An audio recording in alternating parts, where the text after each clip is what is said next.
Quel setup, quels composants d'ordinateur et quel matériel vous faut-il pour faire du hacking? Dans cette vidéo, je vais vous présenter toute ma config que j'utilise pour travailler. Le but ce n'est pas de jouer à la plus grosse en vous montrant des setups hors de prix avec du RGB partout pour se la péter. Spoiler, moi je n'ai pas d'énormes cartes graphiques, d'énormes tours ou encore d'énormes LED qui brillent de partout, car tout simplement je n'en ai pas besoin. L'objectif de la vidéo c'est vraiment de vous conseiller sur le choix de votre matériel pour faire du hacking et pour que cela reste accessible à tout le monde. Pour finir, je précise qu'évidemment ce n'est pas une vidéo sponsorisée, ce sont exclusivement mes recommandations personnelles de matériel que j'utilise et qui je pense vous sera utile. Sur ce, on peut commencer.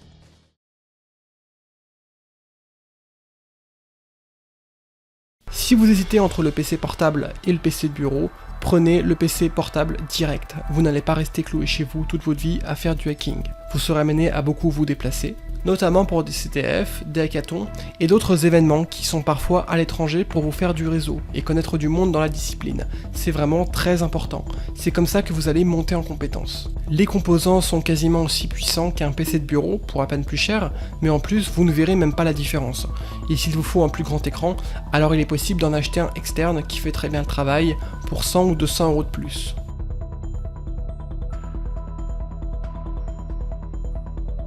Je vais donc commencer avec le PC portable que j'utilise tous les jours pour pouvoir travailler, le Asus ZenBook Duo 14 pouces. Il y a plusieurs raisons pour lesquelles je l'utilise.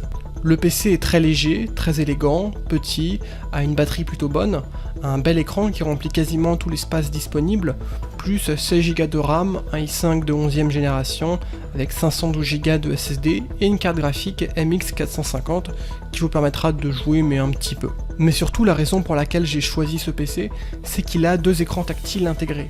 Cela vous rend la vie tellement plus facile, vous n'imaginez pas. Que ce soit pour faire du multitâche sans avoir à switcher entre les tutoriels, les machines virtuelles, les éditeurs de code ou autres.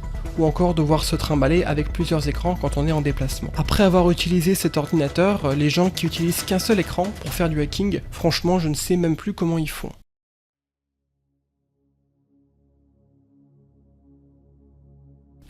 Après vous avoir montré mon super PC, j'aimerais vous aider à choisir le vôtre. Je vais d'abord vous parler de la config nécessaire, vous avez 4 composants à regarder en priorité. C'est présent dans la description de chaque produit sur les sites de vente.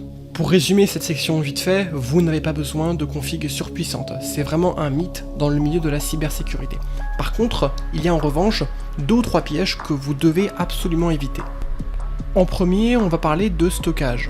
Prenez un SSD, c'est éliminatoire, c'est du stockage 50 fois plus rapide que des disques durs normaux. Sans cela, votre PC sera très lent à démarrer, il chargera les programmes et les données du disque très lentement, ce qui va très vite vous énerver. Le PC va donc ramer, et pire, vous penserez que c'est parce que le processeur ou le PC n'est pas assez puissant, alors que ce n'est pas du tout ça, c'est le disque qui vous ralentit dans 99% des cas. Je vous conseille au grand minimum de prendre 256 Go. C'est la limite basse, une machine virtuelle Kali Linux fait déjà 20 Go, Windows fait déjà 30 Go, l'espace s'use extrêmement vite.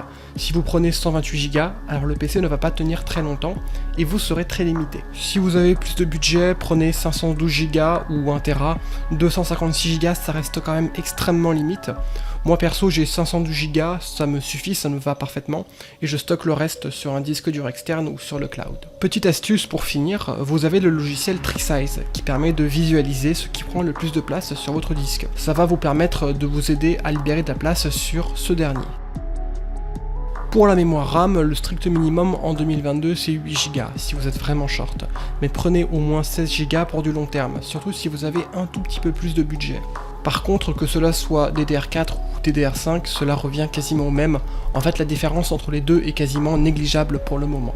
Personnellement, Windows 10 chez moi utilise 5 ou 6 Go sans aucun programme ouvert. Donc si vous commencez à lancer des machines virtuelles Linux, plus des onglets Firefox, alors cela va vite être le bordel, surtout avec moins de 8 Go. Et encore, là 8 Go c'est vraiment limite. Une partie de la mémoire RAM sera enregistrée sur le disque dur, c'est la fameuse mémoire swap, et là si vous n'avez pas de SSD, cela sera encore pire. Les temps d'accès vont drastiquement augmenter, et le PC sera encore plus lent comme vous ne l'aurez jamais imaginé. Troisième élément, qui est le plus important, c'est le processeur. Faites très attention, beaucoup de choses que les gens pensent savoir sur les processeurs sont fausses. Par exemple, ce n'est pas parce que vous avez un Intel i7 qu'il est forcément plus puissant qu'un Intel i5 ou encore un i3. Il y a deux choses qu'il faut regarder. La première chose, c'est la génération. Un i5 récent sera beaucoup plus puissant qu'un i7 ancien, mais en plus il y a également le modèle, c'est-à-dire la gamme dans la génération. Ainsi, même des bons i5 peuvent être plus puissants que des mauvais i7 de même génération. Par exemple, le i7 11370H est moins puissant que le i5 11400H. Il y a plein d'exemples comme ça. Du coup, faites vraiment attention, c'est vraiment le bordel dans la numérotation des processeurs. Et c'est à peine mieux pour les processeurs Ryzen d'AMD. Ne regardez pas non plus les gigahertz, c'est beaucoup mis en avant mais cela ne sert absolument à rien pour déterminer la puissance du processeur. Il y a de très mauvais processeurs avec un gros gigahertz et inversement. Le moins pire pour connaître réellement la puissance d'un processeur, c'est d'aller sur les sites de benchmark comme Geekbench, 3DMark ou encore Cinebench qui estiment la puissance de chaque processeur en leur faisant faire plein de calculs différents et qui retournent un score que vous pourrez comparer après avec les différents processeurs. Là, vous aurez une idée à peu près correcte de la puissance de tel ou tel processeur. D'ailleurs, cela marche aussi avec les cartes graphiques. Croisez les benchmarks sur les différents sites, car certains logiciels de benchmark sont optimisés pour Intel, et d'autres pour AMD, et encore d'autres pour Apple, notamment avec Geekbench. Grossièrement, je dirais qu'un i3 de 11e génération, le 1115 G4, qui fait 2500 points sur Geekbench, c'est le minimum. Ne prenez pas de processeur en bas. Mais après, si vous avez un meilleur budget, ça reste mieux. Si vous avez plus d'argent, je vous conseille de prendre les récents i5 12500H, i7 12700H, ou encore mieux i9 12900H pour plus de puissance. Et par contre, ces processeurs vident beaucoup plus vite la batterie. Concernant la carte graphique, à part si vous jouez, vous n'en avez pas besoin pour apprendre le hacking. Notamment si vous avez un PC portable, car votre PC deviendra lourd, consommera plus avec une alimentation beaucoup plus grosse et coûtera beaucoup plus cher. C'est vrai qu'une carte graphique peut aider à casser des mots de passe, mais vous n'allez pas mettre 300, 500 ou 1000 euros de plus juste pour casser des mots de passe. Si vous avez besoin des cartes graphiques occasionnellement, vous pourrez louer des cartes graphiques dans le cloud pour quelques centimes la minute et avoir des performances 10 fois supérieures avec plein d'alléchantes cartes graphiques RTX 3090 qui seront accessibles même avec votre vieux PC portable tout pourri. Même chose aussi pour les jeux où vous pourrez jouer dans le cloud, à condition d'avoir une bonne connexion internet.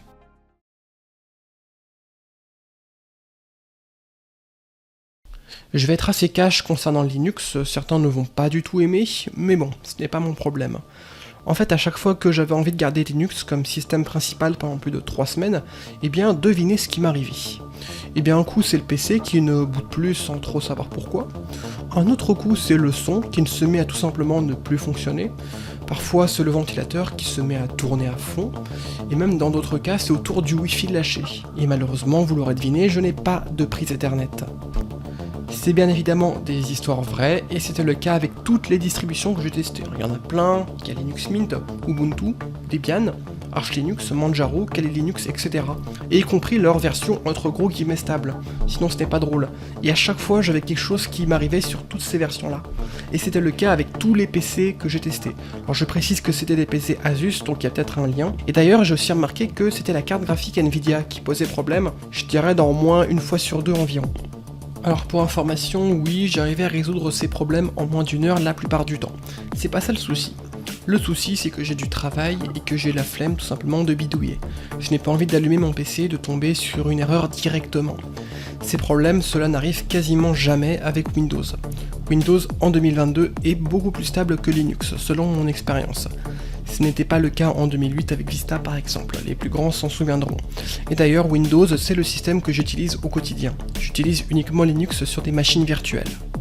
J'aurais vraiment aimé me passer de Windows qui n'a pas que des qualités au passage, mais en fait même après plusieurs dizaines de tentatives, et je ne rigole pas, des dizaines de tentatives, Linux ne reste malheureusement pas utilisable, à moins que vous ayez des PC testés et certifiés, qui fonctionnent à peu près correctement sous Linux, comme les fameux ThinkPad. Concernant les MacBook, moi je déteste Mac, c'est que mon avis, cela n'engage que moi. Si vous aimez, tant mieux, vous pouvez l'utiliser, il y a plein de gens qui le font dans le milieu, et qui le font très bien. Dites-moi votre expérience de Linux en commentaire, cela m'intéresse beaucoup. Maintenant, on va parler des gadgets annexes, car un PC seul ne suffit pas.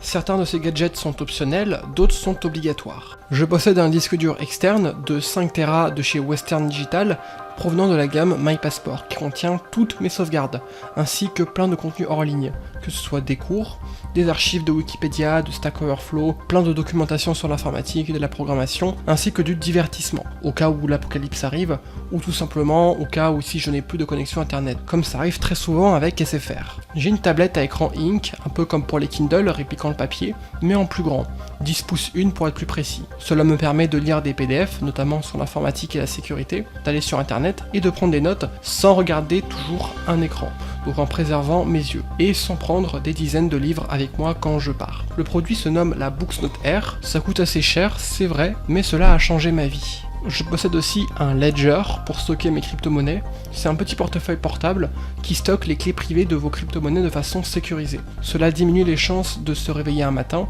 et de voir que tous nos bitcoins se sont envolés à cause d'un hack. Si vous vous déplacez souvent, il vous faut une petite sacoche pour organiser vos câbles, que ce soit en USB A, B ou C. Cela évite de mettre le bordel dans votre sac à dos.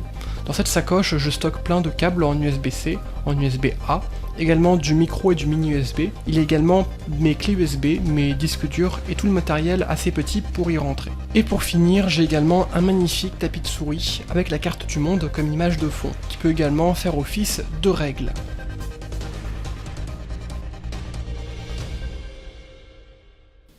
Je vous conseille de prendre un USB Hub, cela se branche sur une prise USB et augmente le nombre de ports USB disponibles.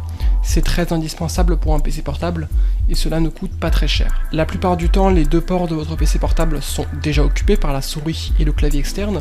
Le troisième port, lui, c'est la recharge par USB-C, en tout cas c'est le cas chez moi. Donc si vous voulez brancher autre chose comme une clé USB, un micro, un disque dur externe ou autre chose, alors moi je vous dis bonne chance pour utiliser votre PC sans souris. En deuxième, je possède un support pour PC portable qui permet d'augmenter la hauteur de ce dernier quand je travaille. Si vous bossez à Vichy, vous risquez de vous faire mal au dos et au cou sur le long terme, et de le regretter, car les dommages sur votre colonne vertébrale et autres organes seront irréversibles après. Mais après, cela sera évidemment trop tard. Utiliser un support qui monte la hauteur du PC portable, c'est beaucoup plus confortable et cela m'a changé la vie. De plus, je peux même régler l'angle et la hauteur facilement selon les situations. En dernier, prenez aussi une batterie externe au cas où vous avez une coupure de courant, tout simplement pendant un long déplacement où vous n'avez pas accès à une prise de courant. Par contre, faites attention, votre PC portable a besoin de 20 volts pour fonctionner, alors qu'une batterie externe pour téléphone portable en général ne fonctionne qu'à 5 ou 12 volts. Ainsi, si vous chargez votre PC portable avec une batterie pour téléphone portable, vous risquez de détruire votre PC portable à petit feu, tout simplement. Et pas uniquement la batterie de votre PC portable, mais je parle bien de tous les composants. Donc vérifiez dans la description des produits si votre batterie supporte le 20 volts avant d'en acheter une. C'est vraiment très important. Ne vous fiez pas non plus au mAh, donc mAh, présent pour recharger votre PC. Car comme le voltage de votre PC est de 20 volts, alors que celui d'un téléphone portable est d'environ de 5 volts, ça va faire consommer le PC portable 4 fois plus de mAh. En fait, c'est pour ça que certaines personnes sur Amazon se plaignent dans les commentaires que la capacité de la batterie externe sont inférieures à ce qui est prononcé. C'est complètement normal. Pour vraiment savoir combien de fois vous pouvez recharger votre PC, regardez le nombre de wattheures. Par exemple, la batterie de mon PC portable a 70 wattheures et cette batterie externe que je possède en a 100. Au total, avec une perte de 10 à 20% à chaque recharge, quand vous chargez votre appareil, une partie est perdue et est transformée en chaleur, vous ne pourrez recharger qu'une seule fois votre PC, un tout petit peu plus à la limite. Pour finir aussi, vérifiez si le PC supporte la recharge par USB-C, car sinon c'est la batterie qui va se charger et non le PC portable.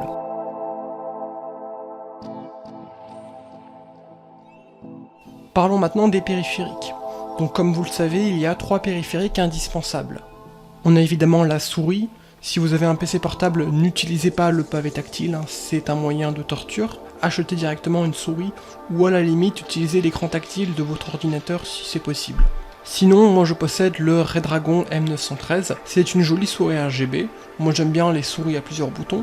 Il y en a 20 ici que vous pouvez reprogrammer avec des macros. Par exemple, je peux copier-coller, enregistrer mon code ou encore DEL et entrer sans toucher le clavier. En fait, vous n'aurez plus besoin d'enlever votre main de la souris, ce qui est parfois beaucoup plus pratique dans beaucoup de cas. La précision peut monter en tout à 16 000 dpi, ce qui est beaucoup pour une souris. Alors petit instant technique, 16 000 dpi, cela signifie qu'à chaque fois que votre souris se déplace d'un pouce, c'est-à-dire de 2,51 cm, alors la souris bougera de 16 000 pixels. En fait, si vous êtes gamer ou que vous avez un grand écran, je dirais que 1000 ou 2000 dpi, cela suffit largement pour votre utilisation. J'utilise également un clavier mécanique à touche rouge, c'est plus confortable que le simple clavier de mon ordinateur, mais personnellement je ne me souviens plus du tout du modèle de mon clavier. Et de plus, je ne suis pas un expert des claviers, donc je ne pourrais pas vous conseiller à 100%. Pour l'écran, j'utilise un troisième grand écran externe de 1440p, c'est-à-dire QHD, Quad HD, de 32 pouces, en complément de mon PC à double écran, pour pouvoir faire encore plus de tâches en même temps.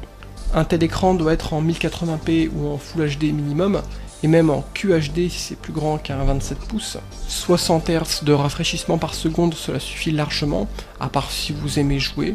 La luminosité de l'écran, elle se mesure en nits, et essayez de trouver un écran de 300 nits minimum pour votre confort, et si vous emmenez votre PC portable à l'extérieur, je dirais minimum 500 ou 700 nits, sinon au soleil vous ne verrez pas grand chose. J'ai même un quatrième écran portable, c'est le Asus ZenScreen 15 pouces 6, qui me permet d'avoir 3 écrans en tout quand je me déplace. En fait, prendre un écran de 32 pouces avec soi, ce n'est juste pas possible. Le prix est par contre assez cher pour un écran normal, je trouve. D'ailleurs, avant de finir cette partie, chose évidente, prenez toujours des claviers et des souris sans fil. Pour quelques euros de plus, cela vaut vraiment le coup. Avoir des fils partout, c'est vraiment le bordel, c'est vraiment démotivant. Moi j'aime bien avoir un joli bureau clean avec le moins de fils possible pour pouvoir bien travailler et bien être productif. J'ai mis les liens de tout ce que j'utilise en description. Donc pour résumer la vidéo, comme dans ma vidéo sur les systèmes d'exploitation pour les hackers, où je disais que ce n'est pas l'OS qui fait les compétences, pour les setups PC c'est à peu près la même chose. Donc doubler ou tripler le prix de votre config, cela ne va pas doubler vos compétences. Par exemple, j'ai un PC à un peu plus de 1000 euros, ce n'est pas le moins cher, c'est vrai, mais si j'achetais un PC à 2000 ou à 3000 euros, avec un meilleur processeur et un peu plus de stockage, cela ne changera quasiment rien sur mes performances en hacking. Concernant le strict minimum, je dirais qu'un PC portable à 400 ou à 500 euros minimum suffit pour commencer. Parfois cela sera un peu lent, c'est vrai, et vous ne pourrez pas tout faire tourner à 100%, mais c'est mieux que de perdre encore des mois à ne rien faire. Lancez-vous tout de suite, le temps c'est de l'argent que vous ne récupérerez pas. Si vraiment vous manquez d'argent, il y a le site Dealslab qui répertorie les bons plans pour économiser sur du matériel. Il y a parfois de très bonnes offres sur les ordinateurs portables d'entrée de gamme. Le lien est dans la description. En revanche, si vous avez plus de moyens, je dirais quand même que c'est mieux de prendre un PC à 1000 ou à 1200 euros avec 16 Go de RAM, 512 en SSD et un i5, i7 de dernière génération. C'est parfait, c'est vraiment l'optimal si on prend en compte le prix, la durabilité et les performances. Vous n'avez pas besoin de plus cependant, en tout cas pas pendant les 3 ou les 5 prochaines années. Donc voilà, j'espère que je vous ai éclairé. Si vous avez d'autres questions, je serai content d'y répondre dans les commentaires. Et je vous dis à bientôt pour une prochaine vidéo.